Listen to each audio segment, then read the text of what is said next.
नाज़रीन, दुनिया में टोटल 5 बड़े ओशन पाए जाते हैं, जिसमें से सबसे बड़ा ओशन पैसिफिक ओशन है। अगर हम पैसिफिक ओशन की बात करें तो Pacific ocean 165 million square kilometre तक फैला हुआ है। आपको ये सुन के भी बड़ी हैरानगी होगी कि हमारी दुनिया का पूरा लैंड हिस्सा यानी खुश्क हिस्सा ही सिर्फ 148 मिलियन स्क्वायर किलोमीटर है। अगर हम बाकी 4 ओशन को छोड़कर सिर्फ पैसिफिक ओशन की बात करें तो पैसिफिक ओशन इतना बड़ा है कि हमारे अर्थ के तमाम खुश्क हिस्से, रेगिस्तान, पहाड़, जंगलात, आइलैंड सब में से बड़ा है। इसमें जो आइलैंड पाए जाते हैं वो इतने छोटे हैं कि आपको सिर्फ और सिर्फ एक डॉट की शक्ल में ही दिखाई देंगे।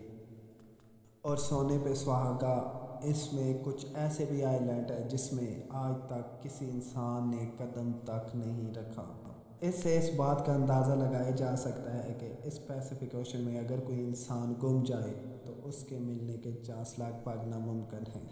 मगर आज हम आपको एक ऐसे इंसान की रियल स्टोरी सुनाते हैं जो कि इस पैसिफिक ओशन में गुम हो गया था, जो पूरे 10-15 दिन के लिए नहीं बल्कि पूरे 438 डेज तक इस ओशन में रहा।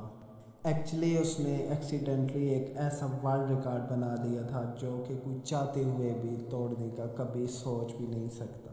खैर, ये वर्ल्ड रिकॉर्ड बनाने वाला शख्स जोस सल्वेंडर अल्वरेंगा, जो कि पूरे 438 डेज तक एक 7 फुट की बोट में पानी में रहा। आखिर सवाल ये है कि आखिर 14 महीनों तक ये इस समंदर में कैसे रहा और ज़िंदा कैसे बच आया। बात शुरू करते हैं। ये बात है तकरीबन सन 2012 की। मेक्सिको के एक छोटे से गांव कोस्टा अज़र में ये शख्स रहता था। इसकी उम्र तकरीबन 36 साल थी। दोस्त, जो एक एक्सपर्ट मछेरा भी था, 17 नवंबर 2012 को अपने दोस्त के साथ मछली का शिकार करने वो समंदर में गया। जोस और उसके दोस्त का प्लान सिर्फ 30 घंटे पानी में रहना था।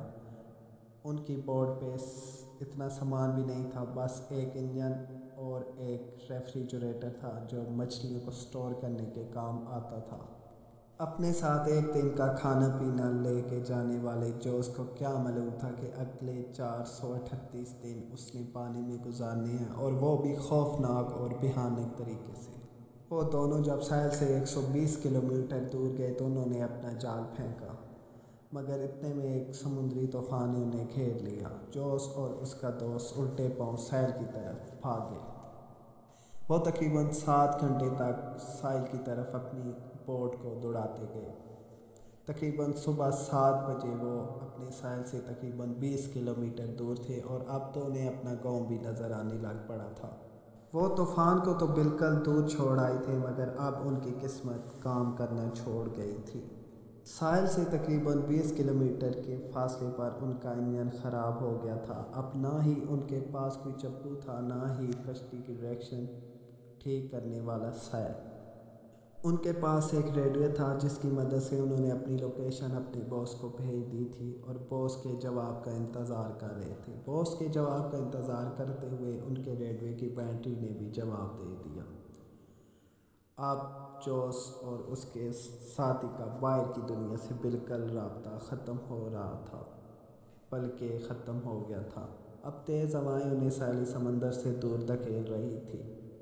उनके साथ जो हुआ उनका उन्हें बिल्कुल भी अंदाज़ा नहीं था। जो साहिल उन्हें नज़र आ रहा था वो आहिस्ता आहिस्ता उनसे दूर होता जा रहा था।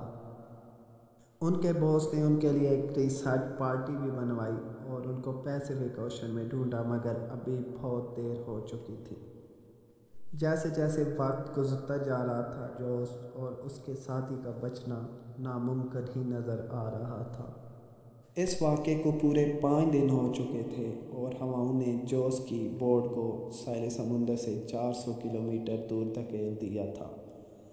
जोश और उसके दोस्त पानी की उस हिस्से में आ चुके थे जहां हर तरफ पानी नज़र आ रहा था। उनके पास ना ही कोई फायर गन थी और ना ही कोई आग जलाने वाली चीज़ जिससे वो लोगों को मदद के लिए पुकारते। अब उन्हें अपने बचने के चांस बिल्कुल 1% ही नज़र आ रहे थे। जो खाना पीना वो साथ लाए थे वो तकरीबन ख़त्म हो चुका था और वो कुछ परिंदे जो उनकी बोट पे आके बैठते उन्हें ही खा लेते। کچھ مچھلیوں کا شکار کر کے انہیں کچا ہی چبا جاتے۔ سمندر کا کھارا پانی جو ان کے پینے کے لائق نہیں تھا، تو وہ کچھ جب بارش ہوتی تو سمندر میں تیرتی جو بوتل ہوتی ان میں اپنا پانی سیو کرتے اور انہیں کہیں دن تک پیتے۔ جب بارش نہ ہوتی تو وہ مچھلیوں، پرندوں اور ان چیزوں کا خون پی کے اپنی پیاس بجھایا کرتے تھے۔ دن گزرتے گئے اور مہینے، یہ دونوں جس مینٹل ٹارچر سے گزر رہے تھے وہ صرف امیجن کرنا ہی مشکل ہے۔ آخر کار جوس کا دوست یہ ٹارچر برداشت نہ کر سکا اور اس نے پانی میں چھلانگ لگا کے سوسائڈ کر لیا۔ اب اس چھوٹی سی بوٹ پہ جوس اکیلا ہی انسان تھا۔ اب بات کرنے کے لیے بھی جوس کے پاس کوئی بھی نہیں تھا۔ اگر ہم لوکیشن میں دیکھیں تو جوس پانی کے اس حصے میں ہے جو کہ بالکل ہی خاموش حصہ ہے۔ اسے سمندر کا بالکل خاموش حصہ مانا جاتا ہے اور اس میں کوئی بھی کارگو شپ کبھی کبھار ہی گزرتی تھی۔ جوس کو 6 مہینے سے زیادہ کا عرصہ ہو چکا تھا اور اسی میں اس نے اپنے دوست کو بھی کھو دیا تھا۔ وہ جس مینٹل ٹارچر سے گزر رہا تھا وہ امیجن کرنا ہی مشکل ہے۔ مگر پھر جوس کو دور سمندر میں ایک کارگو شپ گزرتی دکھائی دی۔ جوس کی زندگی کی امید بڑھی اور اس نے اس کارگو شپ کو آوازیں دینا شروع کر دی، مگر کارگو شپ تک آواز نہ پہنچ سکی اور نہ ہی اس کے اشارے وہ اس چھوٹی سی بوٹ پہ دیکھ پائے۔ جو اس کے پاس جو زندگی کی چھوٹی سی امید بھی بچی تھی وہ بھی ختم ہو گئی۔ امیجن کریں کہ سمندروں کے بیچوں بیچ آپ کو بھی زندگی کی ایسی ایک امید نظر آتی اور وہ بھی چلتی بنتی تو آپ کو کیسا لگتا؟ 11 مہینوں بعد جوز اس چھوٹی سی بوٹ پہ تقریباً 8000 کلومیٹر تک کا سفر پانی میں کر چکا تھا۔ جوز کے سارے کپڑے پھٹ چکے تھے۔ آخر کار وہ گھڑی آئی کہ جو اس کی قسمت کو بدلنے والی تھی۔ جو اس نے دیکھا کہ کچھ ناریل سمندر کی سطح پہ تیر رہے ہیں۔ جو اس کو اس بات کا اندازہ ہوا کہ پاس ہی کوئی آئی لینڈ ہے جس سے یہ ناریل گر کے پانی میں تیر رہے ہیں۔ تھوڑی دیر بعد واقعی اس کو وہ آئی لینڈ نظر آ گیا۔ اسے ڈر تھا کہ یہ آئی لینڈ بھی کبھی اس کارگو شپ کی طرح کھو نہ جائے، تو اس نے بغیر سوچے سمجھے چھلانگ لگا دی اور تیر کر آئی لینڈ کے پاس پہنچ گیا۔ جو اس نے تقریباً 14 مہینے بعد زمین پر اپنا پہلا قدم رکھا تھا۔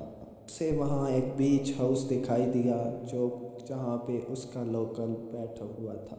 جو اس کو اتنے عرصے بعد پہلی مرتبہ کوئی انسان نظر آیا تھا۔ یہ ایک ریموٹ آئی لینڈ تھا جسے بون اٹول بھی کہا جاتا ہے۔ جوس اپنی سٹارٹنگ پوائنٹ سے تقریباً 9000 کلومیٹر دور آ گیا تھا۔ سمندر میں ایک چھوٹے ڈاٹ قسم کے آئی لینڈ میں موجود تھا۔ اگر خدا نخواستہ یہ آئی لینڈ اس کے پاس مس ہو جاتا تو اس کا اگلا سٹاپ فلپین میں تھا جو اس آئی لینڈ سے تقریباً 4000 کلومیٹر دور تھا۔ جوس کو جب اپنے ملک پہنچایا گیا تو جوس کے سامنے ایک اور مصیبت آ کھڑی ہوئی۔ جس دوست نے خودکشی کی تھی جوس اس کے قتل کے جرم میں قید ہو گیا۔ پر جوس نے ایک بک بھی پبلش کی جس کا نام 38 ڈیز تھا۔ امید ہے میری یہ پہلی ویڈیو آپ کو پسند آئی ہوگی۔ شکریہ۔